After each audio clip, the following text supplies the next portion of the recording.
因為好少個年紀都咁耐都唔消腫嘅，咬一齊啊，漱口啊，漱口。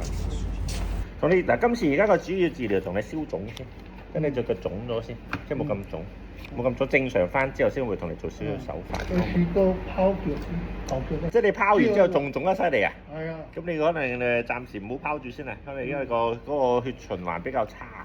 OK，啲水氣吸翻落去，仲腫得犀利，上唔到針。呢隻腳咧就係半年啊。半年啊，嗰隻另外左定隻右腳啊，右腳跟係咪啊？係啊，右腳好似歪咗喺入邊。